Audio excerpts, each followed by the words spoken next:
महाराष्ट्र तलाटी संघ नांदेड़ की ओर से वसमत तालुके में हमारे कलीग पवार साहब पे जो हल्ला हुआ जिसमें उनकी मौत हुई, उसके लिए नांदेड़ की ओर से हम उसका निषेध व्यक्त करते हैं।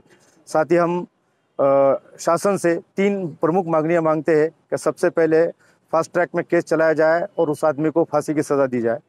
दूसरा, जो फील्ड पे काम करते हैं उनको प्रोटेक्शन दिया जाए।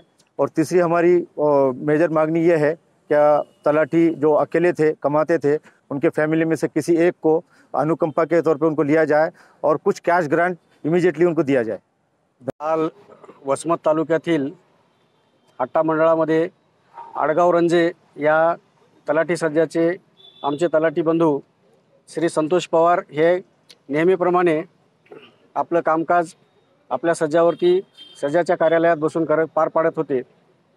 याच वेळी तिथे एक माथेफिरू तरुण त्या ठिकाणी आला आणि ज्याचं कोणत्याही प्रकारचं काम त्या संबंधित तलाठी यांच्याकडे प्रलंबित नव्हतं, तरीसुद्धा तो त्यांच्यासोबत हुज्जत घालायला लागला आणि दोघांमध्ये थोडीशी बाचाबाची झाली आणि तेवढ्यात काही करण्याच्या आत त्या माथेफिरू तरुणाने आमचे तलाठी बंधू संतोष पवार यांच्या डोळ्यामध्ये मिरची पूड टाकली आणि लगेच खिशातून चाकू काढून सपासप वार करायला सुरुवात केली आणि चाकूचे वार वर्मी बसल्यामुळं आमचे तलाठी संतोष पवार हे जागीच गतप्राण झाले।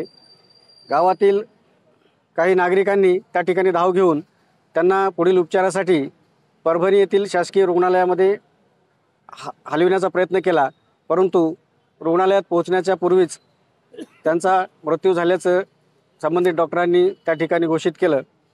ही अतिशय निंदनीय आणि निषेधार्ह अशी बाब आहे। ठळक घडामोडींसाठी देशोन्नती न्यूज चॅनलला सबस्क्राइब करा आणि बेल आयकॉन प्रेस करा। मुंबई, पुणे, नागपूर, मराठवाडा असो का विदर्भ, राजकीय, सामाजिक, शैक्षणिक क्षेत्र असो का क्रीडा, सर्वच घडामोडीचे विश्लेषण पाहायला विसरू नका। फक्त देशोन्नती न्यूजवर।